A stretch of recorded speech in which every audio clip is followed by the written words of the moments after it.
Well, it's really nice to be here, and thank you for the invitation. It's been fantastic to hear about all the work that's done. So my name's Kyle Whyte, and I'm a professor at Michigan State University. I work in two departments, in the Department of Philosophy and the Department of Community Sustainability, and I'm part of our American Indian and Indigenous Studies program. I'm a Potawatomi tribal member, and I'm enrolled in the Citizen Potawatomi Nation, which is in Oklahoma.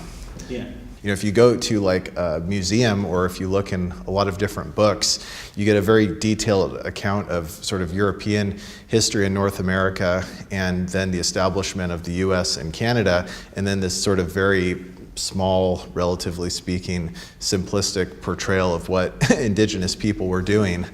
So one thing that I'm particularly fascinated about is that for Anishinaabe people, which is the group that I'm part of, so I'm a member of the Potawatomi tribe, and we're part of the larger Anishinaabe group, which includes Odawa and Ojibwe people.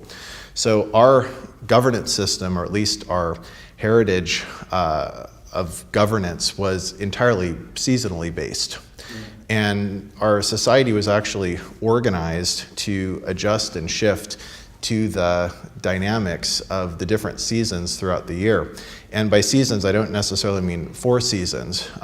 There were 13 different moons along the lunar cycle, and depending on the community, there might be 6 or 7 additional ways to divide up the year in terms of, you know, what in English we might call seasons.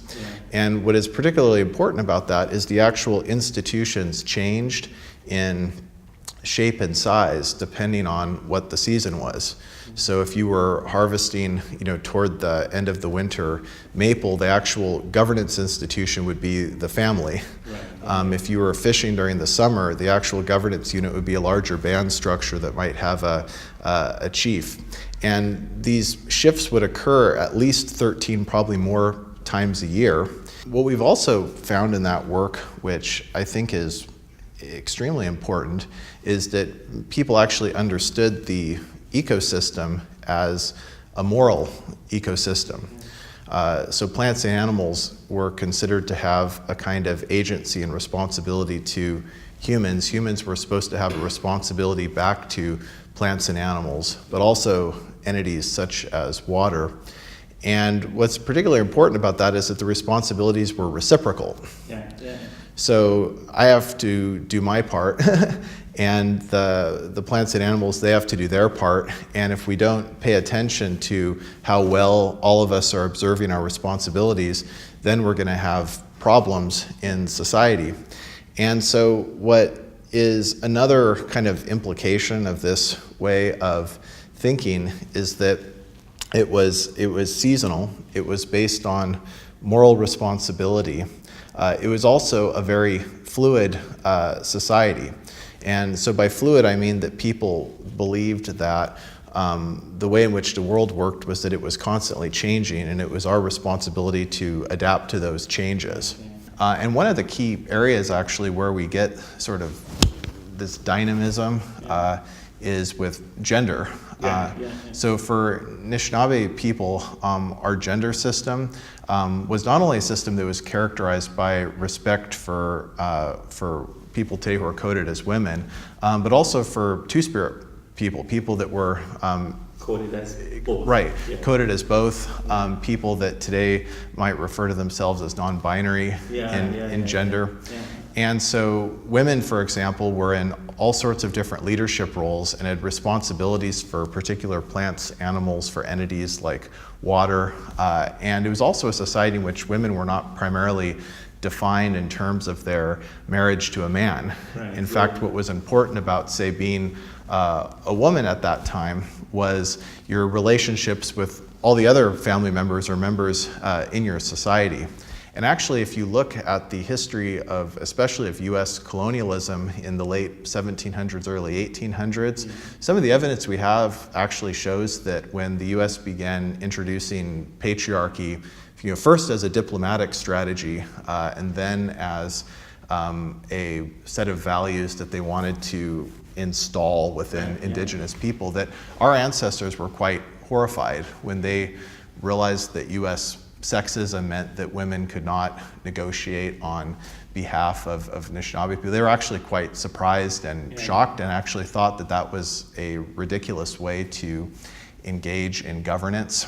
On the one hand, Indigenous studies scholarship has really made some key breakthroughs in how we understand both the history of gender, but also the contemporary situation we face with sexual violence and other gender justice issues. And so I do get a chance to see that other fields have begun to take account of that.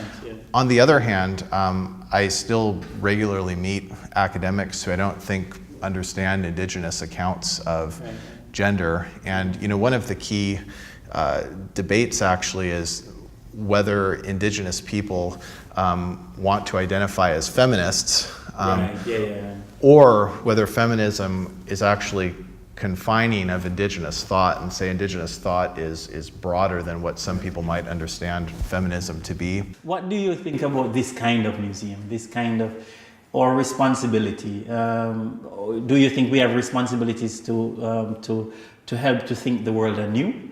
Or some people say that a museum like this is old-fashioned and should close, that there's no utility for them anymore.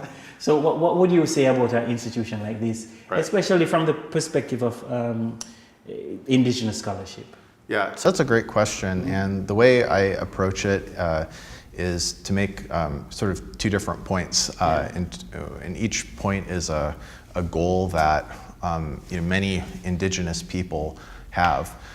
So for many Indigenous people, we're both at a point where we're trying to recreate, redesign our own institutions that do things like express our history, allow us to express our cultures, but also allow us to share when appropriate with other people. So that's one priority that Indigenous people have.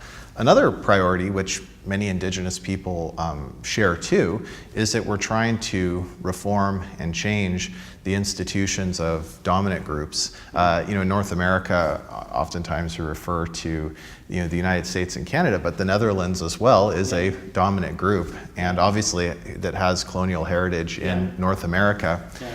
And so both of these projects are very important for Indigenous people to pursue, both self-determination in creating our own and strengthening our own institutions, but then reforming the dominant institutions.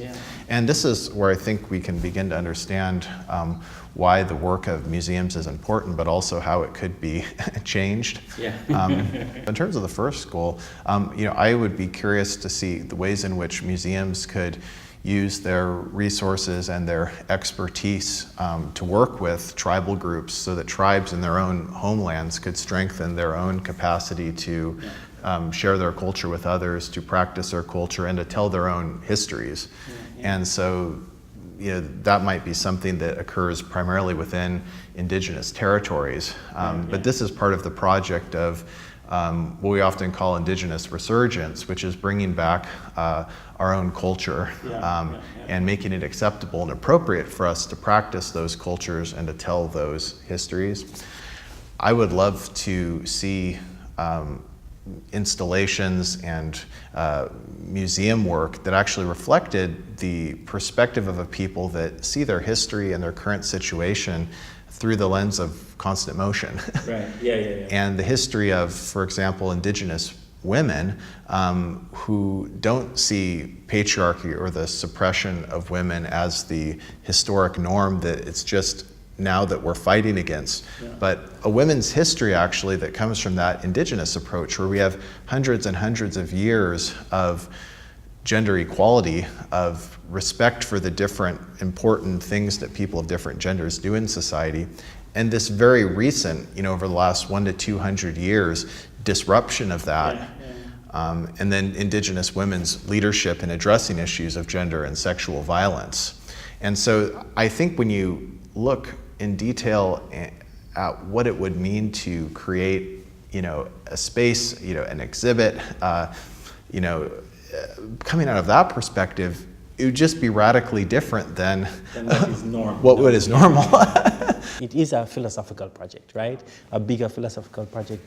and that our collections are, every single object is a kind of way of knowing, a way of being in the world, and that through that we can help others to understand that the world, there are other ways of being and knowing in the world.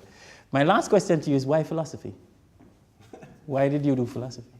So the field of philosophy actually began to catch my attention because a lot of what philosophers do is talk about justice. Yeah. Okay, right. And actually, justice, the idea of justice is a way in which I actually try to understand a lot of the issues that we were talking about earlier.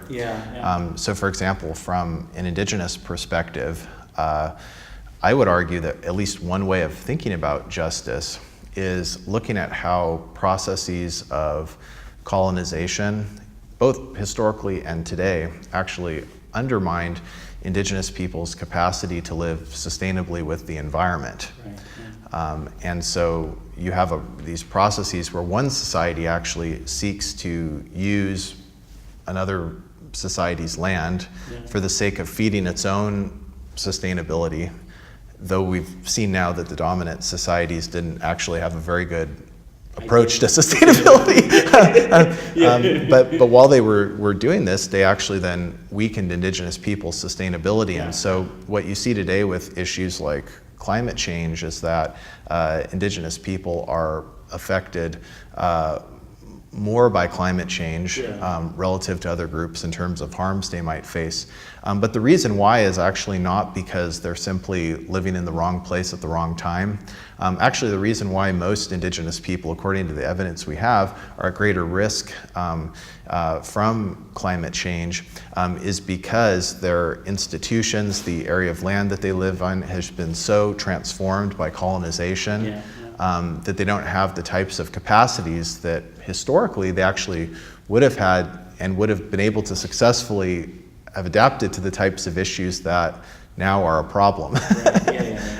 And so to me, this is an issue of justice. That is interesting because one of the things that we push now in our research programming is actually to ask these questions about justice, is to ask the question about how what kind of reparative frameworks do we imagine or can imagine anew with our collections, and how can we participate in that?